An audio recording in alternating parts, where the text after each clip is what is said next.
there, my name's Jill Tiny. I'm from Collaboration Global, and this is our podcast, Being Human, Hidden Depths. I'm going to be interviewing some of our members from Collaboration Global, and they're going to be sharing with you their extraordinary lives. Although they would probably believe they're just normal, everyday, average humans, but they are extraordinary. A bit like you and me. We all have our story to tell. We've all been through difficult times, and we've come out the other end having learnt an extraordinary amount about ourselves that we can share with others. So I think you'll find lots of things that will resonate with where you've been in your journey as well. I look forward to seeing you on the other side.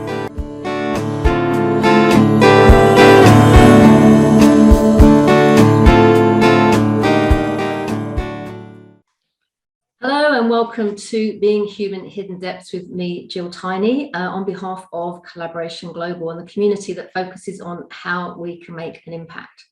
Today, I am delighted to say my new best friend, James Granstrom, has agreed to be one of our special guests. Not yet a member of Collaboration Global, but he's going to be guesting an appearance at our next meeting, which I can't wait for. So James, so happy to have you on the podcast today.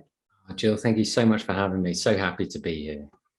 Fantastic. Well, I'm going to start, as I do normally with our members when we have these podcasts, is to find out what 8-year-old James was like.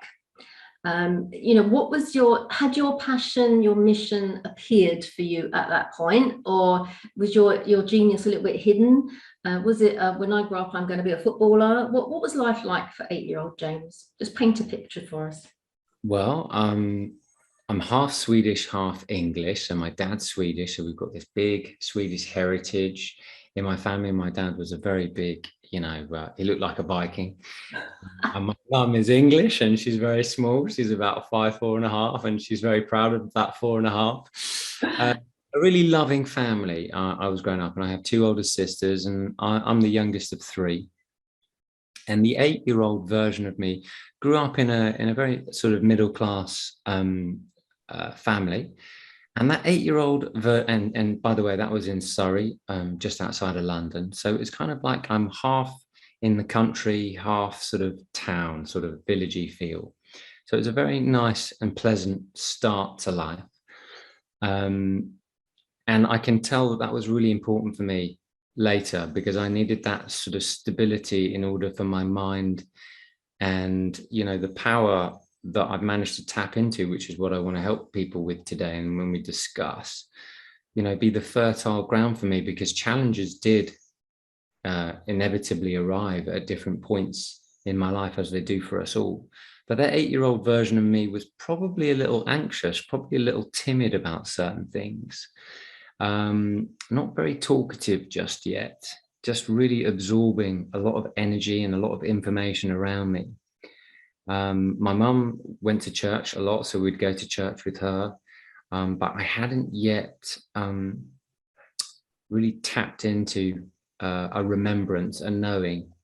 So I was curious at this sort of time to go, I know that there's something in this life for me, but I haven't yet, or I'm not able to articulate what that is yet, but I knew it would take some time. So that 8-year-old version of me was sponging information silently. I like that idea. And the more I talk to you, the more I realise that our lives were very different, but we as individuals were very similar. So my mum would call you posh because you grew up in Surrey, so it's very posh. The other side of the water. I grew up in the East End of London. I would imagine you possibly had nice holidays where we were grateful to have a holiday at all. Different kind of environment. But my young self was I remember at the age of about 5 thinking, there must be more to life than this. I just really walking down the road and it just was grey and everything was pretty horrible. And I'm like, is this it? Is this it? There must be more to it than that. And I think I was curious and I kind of absorbed. I learned how to read, and that was like, oh, big door opening. And I just consumed myself quietly in books for hours and hours and hours. So I think there's lots of similarities, which is why we magnetically have been drawn together through the wonderful blessings of LinkedIn.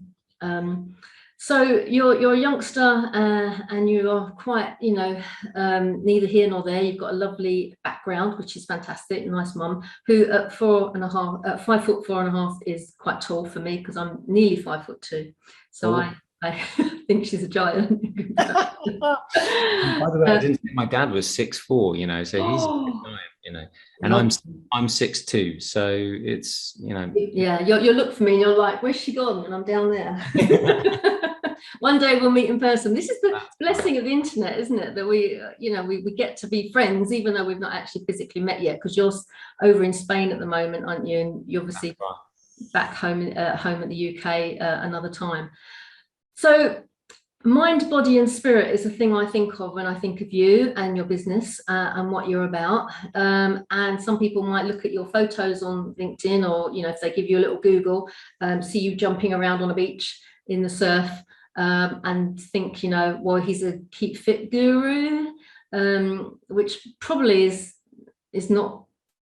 further from the truth, really. There's so much more to it than that. But where you are now is very different to maybe 10, 15 years ago when you were on the journey, because you used to be a model, didn't you? Yeah, I've been modeling actually since the year 2000. And it was only since 2018 that I decided I would start the podcast and start sharing all the lessons and strategies and tools that I've applied personally to keep myself fit, healthy and well and happy for a long period of time. Because I hadn't needed paracetamol, haven't needed an aspirin, everything in my body and in my mind, fortunately, works really beautifully. And I'm extremely thankful for that. And I feel extremely blessed for that. But there are strategies that I have used every single day for almost 2 decades now. So it's longer than 15 years that I've been applying that. And the reason why I started the podcast was because I thought that it's now really time that I can start to explain and share what I've personally applied in my own life. And I've had to go through trials and tribulations and challenges to go, hey, this stuff still really works, and it's a lot easier and a lot more simpler than it kind of seems. So and I want to bring a bit of light-heartedness to it all today, Jill. But yeah, that's kind of like, I have started modeling, and then I thought, well, I'm the only model guy that I know doing what I do. I'm the only guy who's plant-based. I'm the only guy who doesn't drink. I'm the only guy who's been meditating every day, twice a day for 2 decades. And, I look younger than I am. I'm like 46, and my skin's really been so clear for so long. And then there's this energy behind the eyes that I've got a lot of energy, and I'm able to transmute that into long distance and sports. So I play a lot of tennis, I do lots of runs, I do a lot of high intensity interval training. So those are the things that you may see in some of my pictures on the beach. And I love to surf and I love to snowboard, and I've got this absolute joy for being outdoors in nature. And then I'm accumulating all this energy inside of my body, and my body is responding in kind. I'm wanting to help awaken and remind people that there's this incredible fountain of energy available to us, but you got to let it in. And so that's really what I want to share with the audience today. So was there a trigger episode that you thought, look, what I'm doing is not working, and I need to try and do something new? What happened?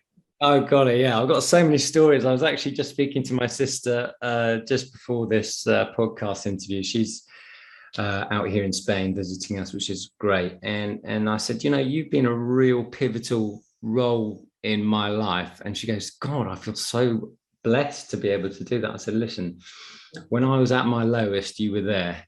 And I remember getting chucked out of a bar once. This was just before I started really changing the mind, really understanding the mind, because I was just about to get into meditation just after this. And we'll discuss that in a little bit. But she came outside of a bar. I've been on I got a photo shoot tomorrow for GQ. I split up with a girlfriend. I've been chucked out of a bar for whistling again. and they said, don't whistle. And I was like, I whistle because I'm rebellious at heart, because there's this rebellious spiritual warrior inside who doesn't want to be told what to do. And I feel like that's all of us at some aspect. So happy to talk about little bits like that today as well. But I got kicked, the bouncer chucked me outside the bar, and I fell on the floor and scraped my eye, just and cut it. And then my sister came out and she was like, well, what's happened? And the bouncer goes, I didn't do anything. And she's like, she looked at me and I said, you didn't do anything. And she looked at me and she goes, deep down inside, you're cooler than this. And I was like, God. Talk to your brother in a way that really, hits the point, hits the vein, hits the real nervous vein, the part of you where you feel like there's something in me that really needs to change now, because I'm uncontrollable. I don't know what I'm going to do. I don't even trust myself yet. And so I needed to shift and, dare I say it, let go of this old persona and start a new one, have like nothing short of a radical rebirth. But I didn't know where to begin. I didn't know how to start. I didn't know what to do, but I was asking these questions. Who am I? Why am I here? What's my purpose? Is there anything else going on? I know there is, and I want to know. And I want to know that there's a better way of living than the way that I'm living, because it ain't working. And going to the pub and being 20-something, early 20-something, ain't doing it for me. And I'm watching other people kind of do same things, and it's like, that's not helping them either. So why would I do it? And that's what my dad would do. He would drink a lot of whiskey, and I'd feel the pain of watching him drink the whiskey. And not that I'm condoning drinking, it's just that something I don't choose to do. But I recognized that something needed to shift, and that was the day where it was like, right, okay, James, are you ready? Are you ready for your mission? And so here I am. If you're listening to this, is like, you got to ask the question, are you ready for your mission? Because when you are, this information will be a lot lighter and a bit more easier to grasp, because that there is this lightheartedness that comes from recognizing that when you know your mission, you're like, I'm here. I've got to do it, because everyone will be behind you when you get on your mission. It's like people come out the woodworks for you, but you've got to go and have those challenges. You've got to go and have that hero's journey of failing and having to start anew, having to learn some strategies, and then getting the real test again by applying them in real life. And then at the other end of the scale, that's where I am now, which is looking to teach other people to be able to do it for themselves. Yeah. So how old were you at this point as you got chucked out the bar for whistling? 20. Dramatic, doesn't it? What were you doing? Crashing the furniture, having a fight? No, I was whistling. I wasn't fighting. I've never really been a fighter. I have been a warrior as such, but a warrior really with myself, like a peaceful warrior. But don't underestimate that word warrior, because there's this real fire within that. Anyone who knows that fire in your belly cannot be put out once you are determined, once you're focused. And as soon as you enter that space, you become a very, you start to awaken a power within, and that's really important, that we access that energy, because that energy is actually there for you to access that warrior within yourself, that god or that goddess. And as soon as you do, be ready, because good stuff's about to happen for you, but you will get challenged, but you will find ways to navigate around it, and you'll feel better, you'll feel confident, and you'll have this thing that we all seek in life, which is growth. Yes. And once you have growth, after that comes a large series of joy, because you're the one that made it, you're the one that made it through. And that growth sets you up for joy, and you feel this incredible sense of confidence and satisfaction.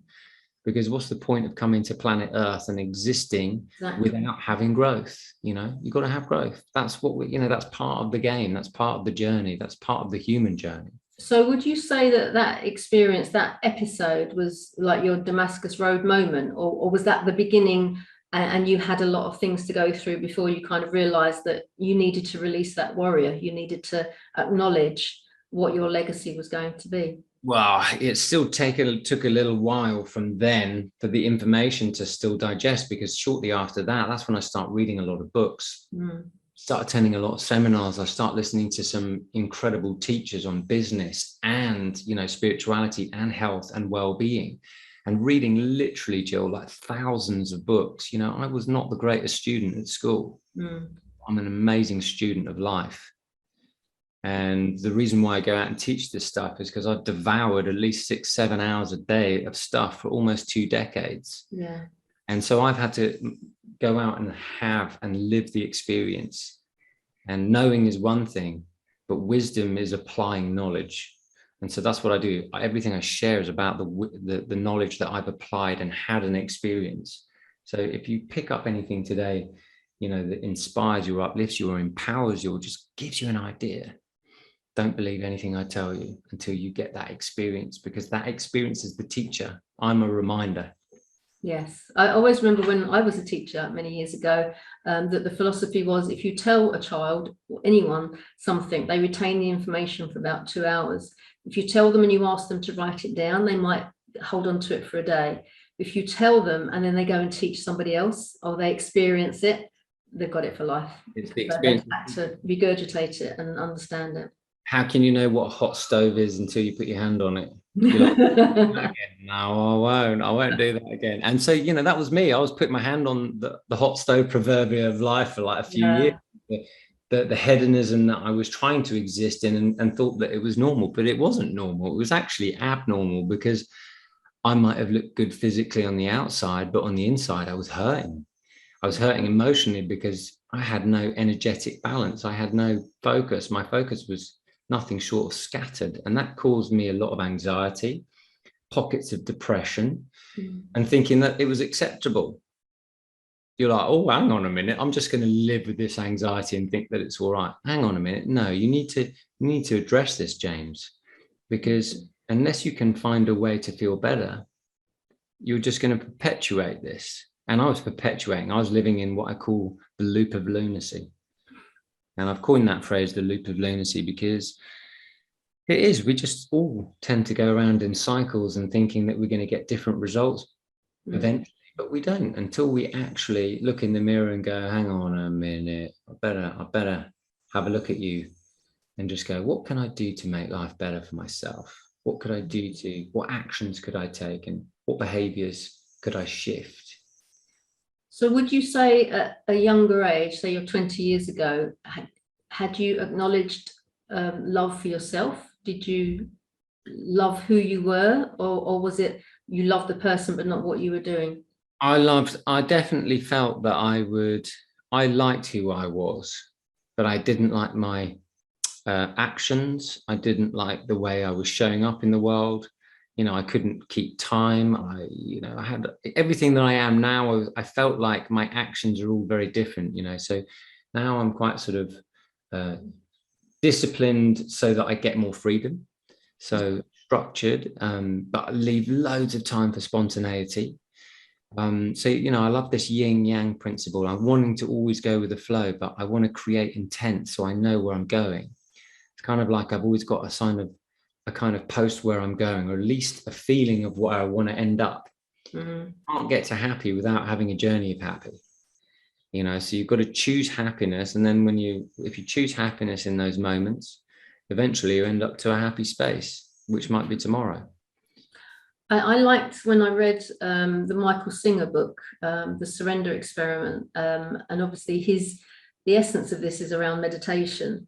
And if anyone hasn't read it yet, please go and read it. It's a fascinating book. But he had huge success in whatever he turned his hand to, but he didn't have a design. Like, I'm not going to be a multimillionaire as a property developer. I'm not going to be a multimillionaire with a tech company, but that's what he did. But his discipline was around himself and his rituals and his meditation. So 5 a.m. every single day, that he would meditate, and that would then give him the guidance for the rest of the day and how to act. And then whenever he chose, I'm going to build myself a house, I need some people to help me, and he had collaborations that would always be supportive around him, but he had the discipline to do that like 100%. So therefore he became the best at everything he attempted, because he had the discipline of the meditation, which gave him clarity and focus, and then he had the discipline in whatever he chose to do.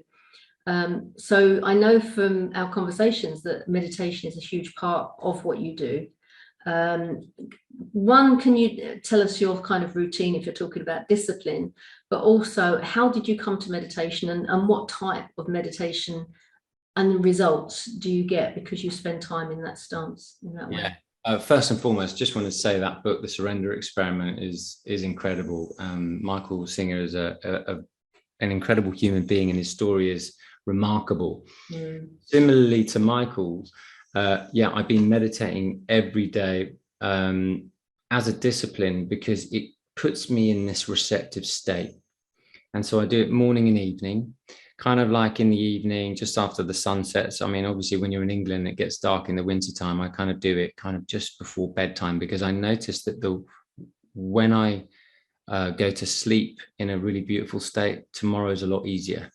Right. So hence the meditation's a really nice setup for your next day. So if you're having if you're having a difficult day, a meditation in the evening is going to really set you up for a good night's sleep. Then your brain's going to hit those theta wave levels, and you're going to get a very deep, restful night's sleep. And maybe that theta then can pop into delta. And if you're there for an hour and a half in the middle of your sleep patterns, that's when you hit REM, or you're going to feel lovely and refreshed the next day. So a meditation in the evening is great. And also I do it first thing in the morning. I do a shower, brush my teeth. I've been brushing my teeth with my alternate hand for like 15 years now. It's not your alternate hand anymore. Just say that I'm working another hemisphere of my brain. That's a good idea. And that's been great, because the first 6 weeks was literally brushing my eyebrows and stuff like that.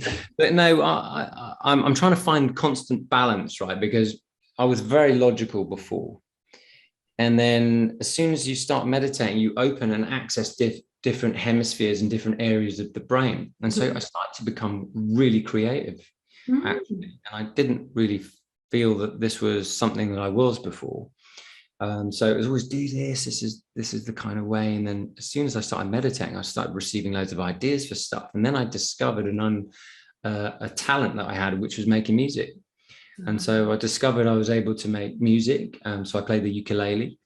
I one day picked it up on a shoot somewhere in the middle of some tropical island and thought, God, I've got to play that. And I could play it, not straight away, but, I learned a few chords with a friend. And then before long, I was writing my own songs and just strumming straight away. And it gave me lots of joy. So that was just one thing that happened as a meditation. But before I start my day, I meditate, because that's how I want to set my day up. So I get in this receptive state. I get to a place of clarity. Does that mean I can shut all my thoughts off? No. But if there's a space, and I call it the space between spaces, there's a space between two thoughts that you think. And if that's about 10 seconds or even 20 seconds in 20 minutes, I've tapped in to my natural state of well-being. And what happens in that silence is you get impulses. You may get an idea.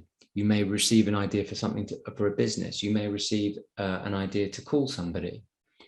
The person that you've been trying to call who doesn't call you often calls you then, because you're in non-resistant mode. So the reason why I meditated is because I recognized that, number one, my body was quite toxic from all the drinking and smoking that I was doing, from modeling and a hedonistic lifestyle. And so now my body was raising its frequency, it was raising its vibe. And so my body began to pour and sweat out toxins in a period of 4 months. And so now my body was being cleansed, and suddenly now what used to interest me didn't interest me anymore. So the vodka, cokes and all that kind of stuff, which is what I used to, it was like, to me, I can't even believe I'm saying it, it feels a bit sort of yucky to me. But it shouldn't feel like a big deal, but I'm just observing my own experience, what happened to my body. And my body started cleansing itself. It was trying to hold more energy. And whilst we can operate on limited energy, we might not know any different. But what I recognize is that my levels of awareness began to shoot up, because I would sit in meditation every morning and evening.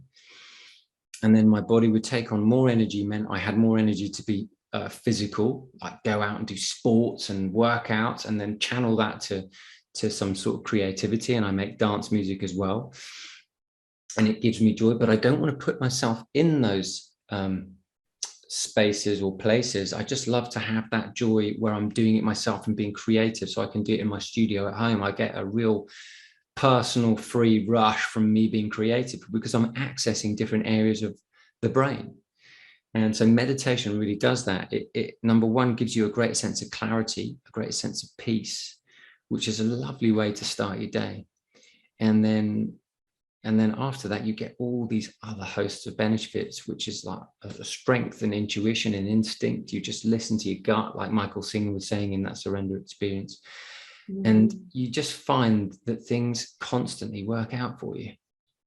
Yeah, that's fascinating from the logical aspect of it. I've never seen it in such a black and white way before, but if you meditate and you're getting in tune with your body and your body's needs and requirements, of course your instincts are going to be, no, I don't want vodka, and I don't want cigarettes, and I don't want, and so bit by bit you choose unconsciously to give things up, which is then doing your body good, because obviously your body's having to fight all of those chemicals and substances that you're putting in your body. So it's almost like, you know, don't go on a diet, just go meditate, because it's going to come around to you eventually. And it's a very good point. And for people who are kind of a bit unsure about the word meditate, because there's always like, well, what is it? I've heard of it. What is it exactly? If we just use this word and swap it, then you'll understand what it is. Meditation is the ability to sit and focus. And so, you know, a lot of people and so many studies have said we've got attention deficit disorder. And Microsoft did this study like 20 years ago saying, you know, the human mind can focus for like 12 seconds. You know, this was 20 years ago. Yeah. And then they did the goldfish, and they discovered that the goldfish had an attention span of 9 seconds. Now, 20 years forwards, our attention has decreased. Yes. And I read an article about this again today, and it's decreased obviously because we've got heightened reactivity going on because of social media and news. Just there's like billions of bits of information that your brain's trying to process in every given second. And it's like, you know, are you constantly reacting to a phone, a beep going off, your email going off, something coming on the TV, a magazine, a billboard, you know, something popping on the radio? I mean, it just doesn't stop. And so now the attention span of most human beings is about 8 seconds, which is quite short. And then that goldfish is 9. So what's that saying about, like, what's that actually saying about like us as a human species? It's basically saying we're in a bit of trouble, saying because we're not able to focus and we're not able to, you know, focus for long periods of time. And the people that we revere the most, like the athletes, you just watch the Olympic Games, it's been absolutely marvelous. Yeah. What's great about these people is, yes, they might have been focused by taking care of the body and practicing and being disciplined and having certain genes and the ability to do certain things. But their ability to focus is what separates them apart from the so-called normal human being. But if you listen to this, everybody has the ability to be extraordinary. Yeah. That's with the ability to focus for longer periods of time, more than 8 seconds. Yeah. And that's why meditation is so great. It's because it allows you to quiet the mind. It doesn't mean you can turn it off completely, because it always wants to be active. And if it's active, you just let it be active. But if you let it be active, it will slow down, which means you tap and tune into your natural sense of well-being, which is like a hose. And when you let it flow, it really fills you up.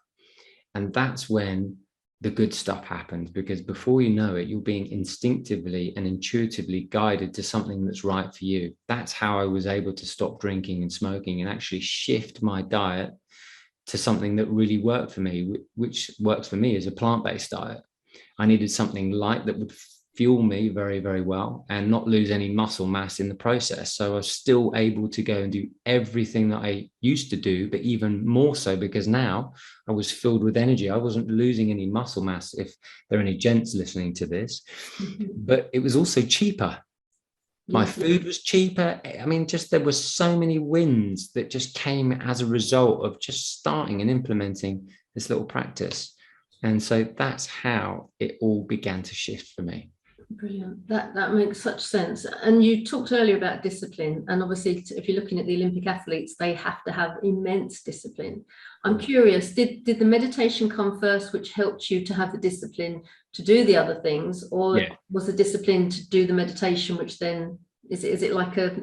Well, the clients that I have, I like to keep a limited number of clients, because the clients that I do have come to me because they are really wanting change. And if you only partially want it, I'm not your guy. Yeah. But if you really want the shift, and what you get is always different to what you thought you were going to get, which is way more.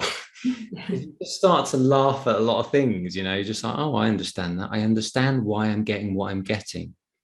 And I understand why they are getting what they're getting. And you don't judge the journey of what someone else is on, and you don't judge your own. You go, I see the perfection of this. And what you begin to notice is that what happens in nature is a direct mirror for what's happening in our own life. You can't force a flower to grow and bloom. It blooms. And like there are cycles in nature and the seasons, they're exactly the same going on within you and your life. So after a hard time, you're going to get a really good time. And after a good time, you've got to be calm, because, there's going to be some growth on the other side of that. On the other side of the wave, there's going to be yin and yang. Right. But you need to find yourself, and this is why meditation is so important, finding this state of equilibrium, this state of alignment, this state of emotional balance. And that emotional balance is amplified by the help of little disciplines like meditation. And so I don't want to start a day without doing that, because I know I'm going to get myself into a great headspace, and my day is going to go so much better.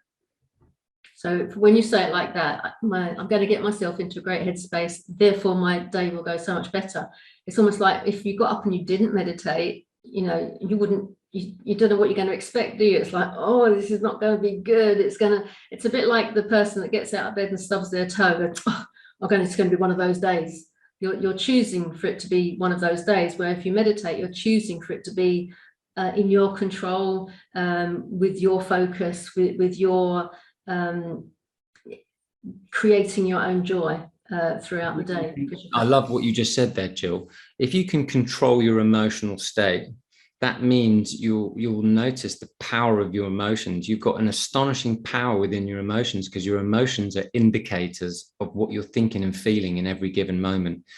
And every time you meditate, you start to hit this level of calm, this level of equilibrium, this level of harmony. Eventually that peace leads to joy, and you're like, oh, I feel pretty frisky right now.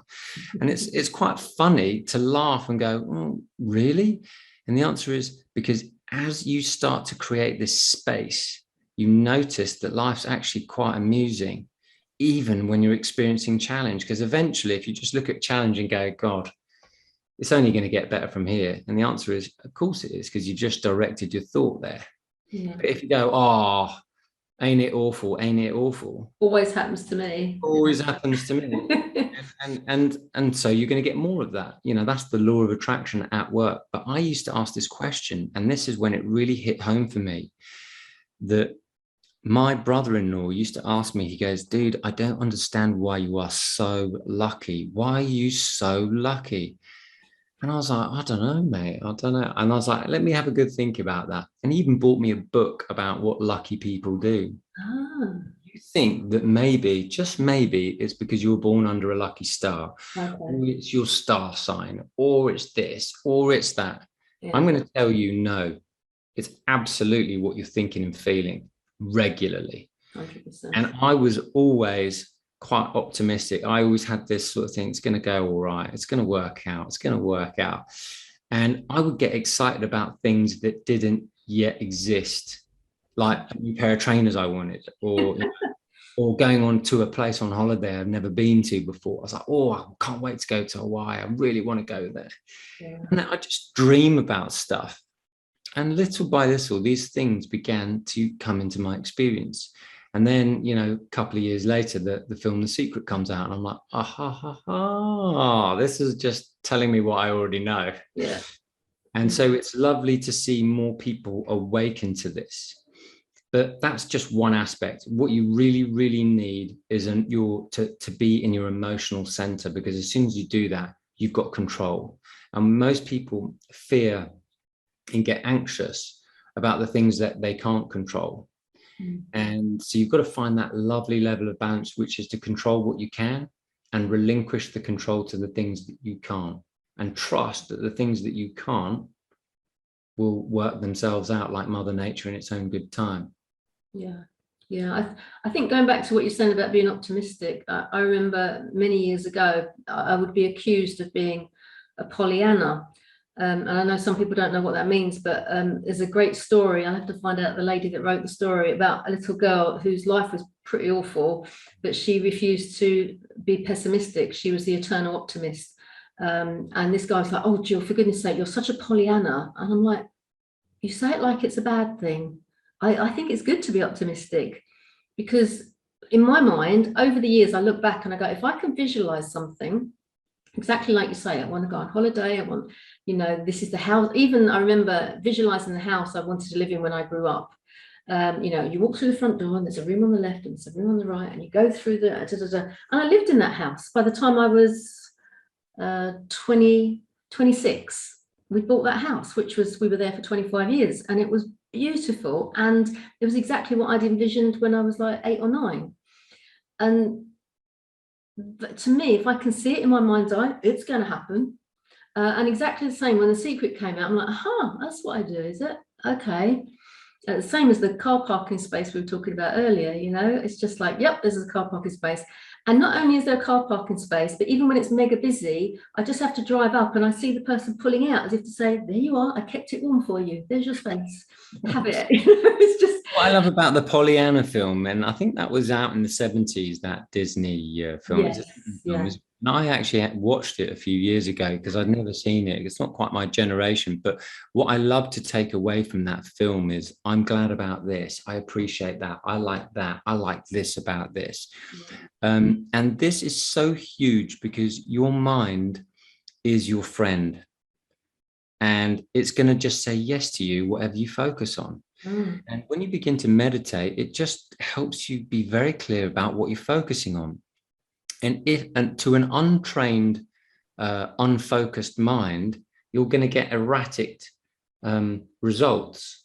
But to a focused mind, you're going to get very, very incredible results. And you'll recognize your ability to focus and the things that come to you based on the clarity of your thought. So when you're super clear about what you want and the outcome that you want, which is why I set intentions every single day, it's incredible to see the results I get. And when I don't get them, I'm a bit like miffed. I'm like, I can't believe that didn't happen. And then you find out 2 days later, there's a damn good reason why it didn't. I've got to the point where I expect everything to work out so well for me. And because I do, that's what I get, because you get what you expect. And so if you think, no, I've been trying this, I've been writing intentions, but the question is your energy matching your intent, which is, and what I talked about a little bit earlier. If you want a really successful outcome, you've got to feel empowered along the way. You've got to, if you want to go on a nice holiday, you want to get jazzed about going on holiday before you get there. You're miffed, upset, frustrated that you're not there yet. When you get there, that's exactly how you're going to feel as well, because you take yourself with you and the energy that you've been accumulating before you arrive. Now, it's the same with wealth. You want to make a lot of money, how would it feel? And can you have fun feeling that way whilst you're doing your do, whilst you're helping people, whilst you're adding value to the world? Because if you're enjoying what you're doing, when the money comes, it will feel like real satisfaction. It won't feel like a slog. The reason why some of the sports stars get paid the most is because of this one single thing. They love what they do, and the money's great, but it's just a byproduct of the joy and the alignment and that emotional well-being that they feel whilst they're doing their do. Now, it's not to say that the practice isn't hard from time to time, but deep down inside, they love what they do. Yeah. And I think that totally agrees with, when you get these lottery winners, and all this money has fallen into their lap. And it's like, you know, they were wishing it for their lottery ticket and they've won it. And then 2 years later, all the money's gone because they had no anticipation of what it would be like to actually have it. That all they were getting to the place was, I win, I get the money, but they hadn't gone into how that was going to be used and how that was going to affect their life. And so it filters through the fingers and it's gone again. Absolutely. And then the thing that goes in addition to what you were saying is that if you want to make a lot of money, and why not, ask yourself this: I want to have the consciousness that goes with being wealthy. Because that's the big thing, is I want to be the person that's able to manage what I have really, really well. And the universe won't give to you what you can't manage, or it will take away what you can't manage. So if you're not managing very well, don't worry, it'll take it away from you. You know, I noticed that in my own experience. I was like, how are you coping? Not very well. Sorry, I'll take it away from you. You know, and you're like, oh, that's very nice. And so that's a dig. You're like, oh God. And so you have to go away again. You're like, how are you managing? I'm pretty steady now. Good. I'll give you more to manage. Okay, how are you doing now? I'll give you more to manage. And as a child, you don't want responsibility, but as an adult, what happens is you become happier and you succeed more. And I mean success meaning the joy. So I like to use the word success as joy and getting the outcomes that you want. Yeah. Rather than success as just one thing. No, it's joy, doing what you're doing, plus getting the outcomes. So you want to have joy, abundance, success, health, vitality, great relationships, all of those things that you want. But how does that feel now whilst you're managing? Are you managing what you have, however small it may be, extremely well? Because if you are, the universe will go, all right, I'll give you a bit more. How are you handling it now? All right, I'll give you a bit more. And it just keeps on going up like a compound interest account. And so this becomes really fun for me because I notice I'm like, oh, I'm making more money. Oh, I feel even more energized. Oh, I feel really fit now. You know, oh, my relationships are really satisfying. God, I'm really drawing out some brilliant people in my life right now that's so fun to work with and play with and collaborate with. That's how you and I came about.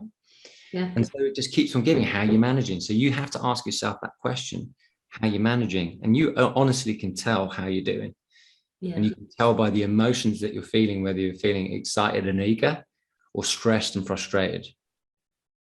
And those feelings still come. Just because you've got clarity and you've got focus doesn't mean to say that other things aren't going to come and kind of knock you off kilter. And, you know, life happens as well, but you've got a resilience to deal with those things when they come your way.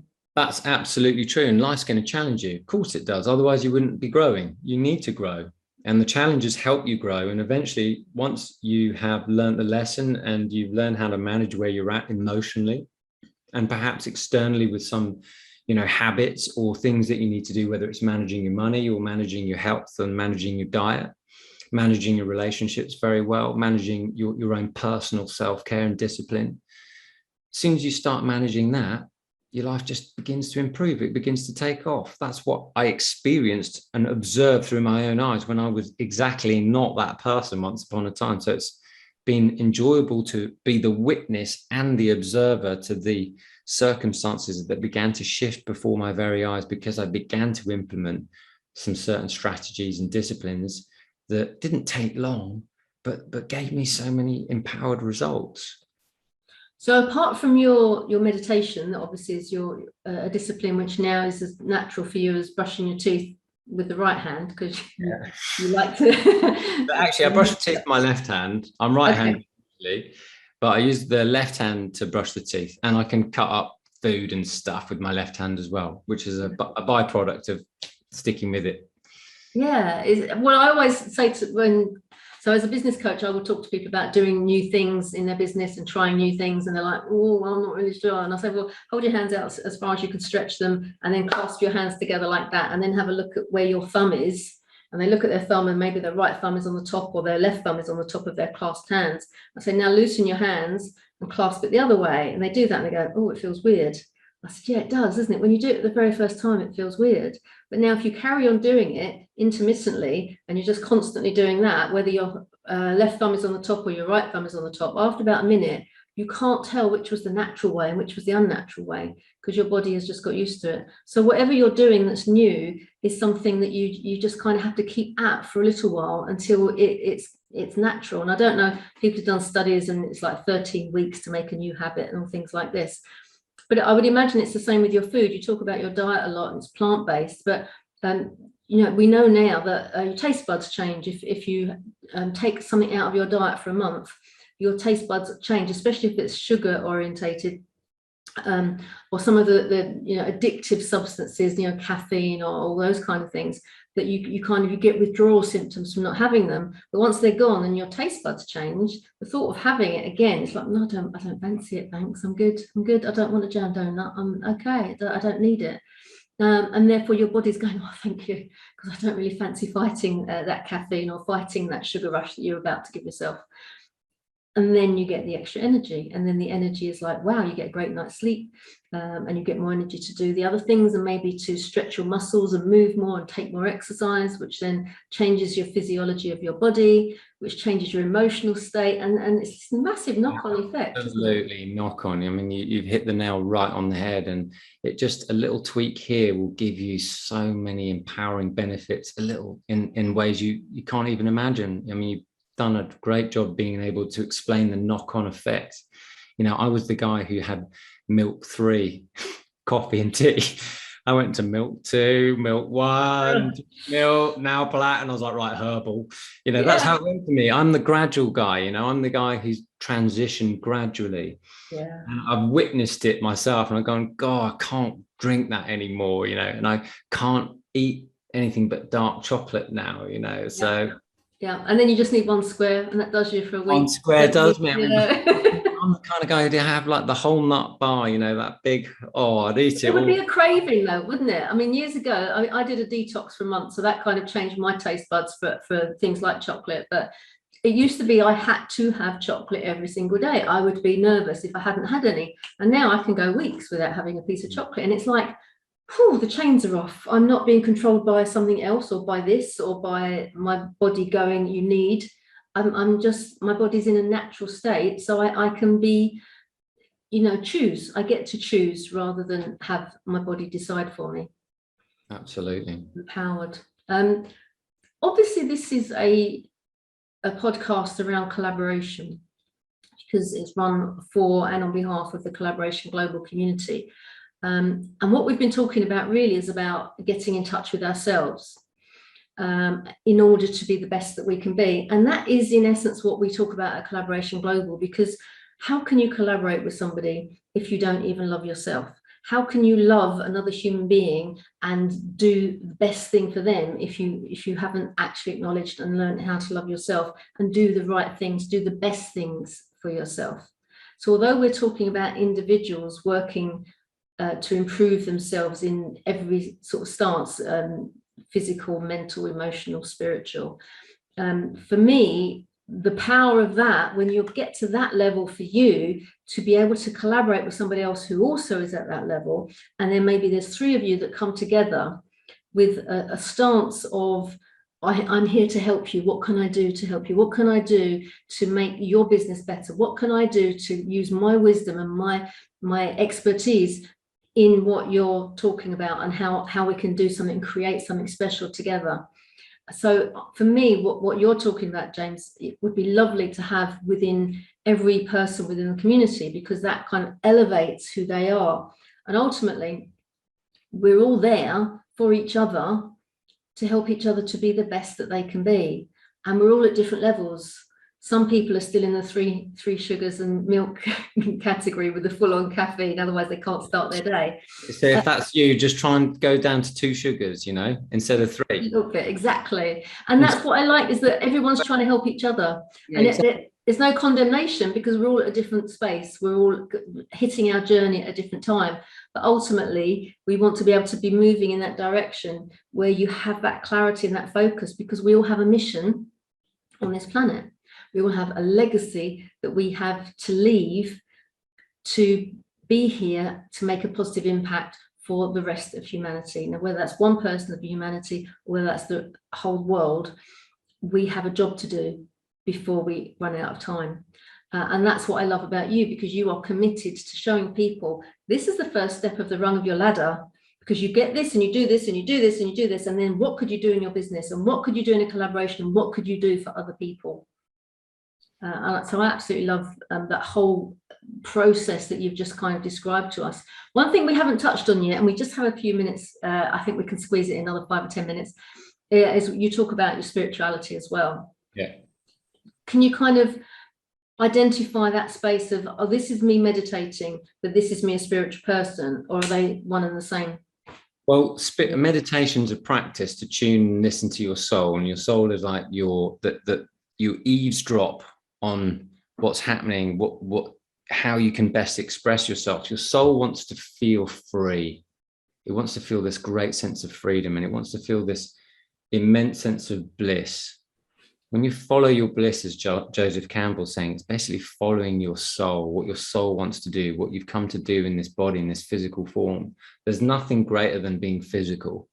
Physicality is where we live. We live in this beautiful physical world with so much beauty around us. We don't even recognize that we're this part of nature as well that is so beautiful. Meditation is just a tool to help you eavesdrop on your soul, to listen to your soul. And also spending time in nature is a wonderful way you can do that. I mean, in truth, we're spiritual beings having a human experience, you know. It's not the other way around.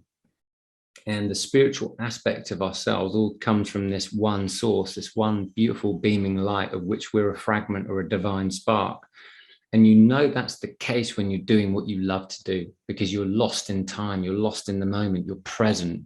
You know, if you ever like basketball, or you paint, or you sew, or there's something that you love to do, or you're spending time with people you really enjoy, you're lost. You're not thinking about the time. You're not going, oh, hurry up, got 15 minutes left.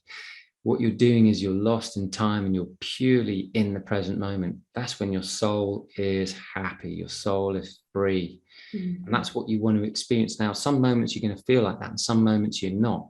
But when you take care of yourself, you're allowing the space for that spiritual essence of yourself to flourish. And when you don't take care of yourself, which is what I used to do, I would cut that aspect of myself off. And it was only when my sister looked at me, and remember I told you at the beginning of this episode, I was like, she goes, you're cooler than this. That was when my soul began to stir. Yeah. And so the soul may stir for you if you're not where you want to be yet. It's like saying, hey, you've got a mission. And so if anyone's listening to this episode, are you getting that feeling? Is that feeling is like your soul's beginning to stir? Are you doing what you came here to do? Are you helping? Are you adding value in that way? Are you expressing yourself truly? You know, what are you really good at? What do you love to do? What are your natural interests? And if you can follow that, you'll be listening to your soul. And if you can express yourself from that position and not be afraid to express yourself from that position, you'll not only benefit yourself with the amount of positive energy that will flow through your veins, you'll also be able to help uplift other people in the process. And so it just creates this beautiful spiral of positivity. And that is exactly what I experienced. And I observed that happening within myself, going, God, that was not me like a few years ago. And now this is me flowing, you know? And so it's fun to watch yourself flourish. And you do that by having processes such as meditation. So you can listen to your soul, and you can listen to your soul when you follow your heart's interest, the things you love to do, the sports and exercise. You've got to do all these high-minded things to help you at least be receptive of those things that light you up. But if you're watching TV or reading the news or putting downers on you, talking about how things are bad or how bad things are, you're not going to be receptive of that soul aspect. And your soul will stir for you until you get to a place of real pain. And that's where I was at. The pain stirred my soul. And I don't wish pain on anyone, but that's how we best learn, because the next stage is growth. And then comes beauty, and then comes the happiness that kicks in, because the peace will come. Because you have to go and do the work. You're like, oh, now I feel pretty good. All right, still challenges, fine. But I've got all these processes. I've got these toolkits for my mind, body, and soul. And that's what I share. I give people a toolkit that's very down to earth that you can apply, whether it's for your body and your diet and exercise and workout and stretching and breathing, or for your soul, like creativity and spending time in nature, meditation. And then for your mental things, loads of things for your mind, because your mind needs to be open and clear so you can receive the ideas and you can use it to focus, because your mind is creative. Your thoughts create your reality. But you need to direct that thought very, very clearly for you to get the results that you really, truly want. And everyone wants their life to be better. And when you understand how to be really focused and clear about what you want, the universe and your mind will draw it to you, because in the back of your head, you've got this thing called the reticular activating system, which just filters out and just shows you what you want. So that's what I do. I just bring the solutions to the party. So you make your life a lot easier. I love that, because we talk a lot about your genius, your inner genius, because some people go, oh, I'm really good at that. And go, do you love doing it? And, no, not really. I'm just good at it. And they kind of don't, I don't know what my genius is. I'm not really sure. And that's why I hearken back to when people were kids. You know, what did you used to do? What do you used to love doing when you were little? And usually that's the seed that's planted. And it's like, well, I was really good at this. I was really good. Oh, I quite enjoyed that. And what you were saying earlier, James, is that when you're doing the stuff that you really love to do, that's you in your genius. And everyone has genius within them. And it's that time when, you know, if you forget to have lunch because you're excited and you're doing something you love so much, you as you say, time disappears. And for me, I used to devour knowledge and information and write stories. And I remember sort of shutting the book at the end of I'd open up the book and page 1, and then before I knew it, I'd shut the book and look around, and actually it's practically dark because I'd just been literally reading all day long, and I hadn't even had my lunch, and it just gone through the day. And it's that kind of all-encompassing, this is what I love to do, this is amazing. That's the seed that can be planted, or well, this is what I love to do, so how am I going to make this part of my life's work? How am I going to make this part of my mission? And when people kind of get that, they then need the tools to work out how to do it. And that's when, you know, the meditation and kind of the bringing it together. And I do remember seeing a TED talk by Elizabeth Thingy, the lady that wrote Eat, Pray, Love. Elizabeth Gilbert. Thank you very much. And see, we're on the same page, literally. And she says in her TED talk that everyone was asking her when she was writing her next book, like, oh gosh, it's going to be tough, isn't it? You've got to beat that other one. You got that made into a movie. You did really well. You must be so nervous, so scared about the next one. And she said, it wasn't down to me. She said, I just had to show up. And I sat down at my desk with my typewriter, with my pen and my pads and everything. And I waited for my genius to show up. And it didn't feel like it was from without. From within, it felt like it was from without. And it's like, hey, genius, I'm here. I'm doing my bit here. This is the discipline side of things. I'm showing up every single day. And the genius arrived, and she wrote her second book. And I think she's written her third one now. I love the way you say the word genius, because that's just like the easy way for some people to not think that it's a big deal. You know, there are other ways, if you're a bit more spiritually inclined, to say, I'm going to let the energy flow. Or you could say it in another kind of way, you go, oof, I'm going to let non-physical energy flow. And the people are like, what's that? Or in another kind of way, you could say, I'm going to let my inspiration flow. There's loads of ways you can say it. It just depends on what vernacular you want to use. But ultimately, when you're receiving this incredible energy, your instinct, that inspiration, where do people get all these ideas? Where do the ideas come from anyway? The answer is they're always here, but who's receiving them? You know, Edison 10,000 times to make a light bulb. Yeah. You know, when they did that thing about lighting up the World's Fair, I don't know if you ever saw Edison versus Tesla. I can't remember if it was Edison versus Tesla, but either way, one person on the world can be having an idea, makes it, and then you'll find someone on the other side of the world making it. The question is who's receiving the good idea, and that who's receiving the inspiration. And you receive those good ideas when you're interested in and following what you are interested in. And that is why Elizabeth Gilbert was able to say what she said, because she's like, I'm just sitting here waiting to be inspired, you know. Yeah. But she's probably doing the meditation to allow herself to receive. She's got a pen and paper out ready to go. she's got a nice clean office and a nice clean desk, maybe with a bit of nature in front of her to go, right, that's going to calm my mind again, so I get receptive. And as soon as I get receptive, I know an idea is going to come. Yeah. And that's when you start writing. And in my case, I do that with making music. And in my case, I do that with, you know, just coming up with ideas for new podcast shows and being able to share, you know, this inherent energy that exists within all of us, which I didn't think existed. And then now it's just like, well, are you going to get yourself in the mode? Are you going to get yourself in your groove, or are you just going to wait? You can encourage it a little bit. And that's exactly what I share. Yeah, brilliant. Thank you, James. It's fascinating that we all have this amazing energy, power, potential within us. And for me, when you connect that up with other people who are on the same page, have the same mission, and are ready to make a difference for our planet, that's when amazing transformation can happen for the individual as well as for the group, as well as beyond. Because when those transformations start to happen, the ripples go out to the people that are sitting on the periphery and watching, going, what's that James doing? He's now a vegan, is that right? Well, I wonder what that's like then. And before you know it, I bet everyone around you has some taster of what you're about, and will look at you going, well, he's changed, I wonder what he's doing. Actually, that's really interesting.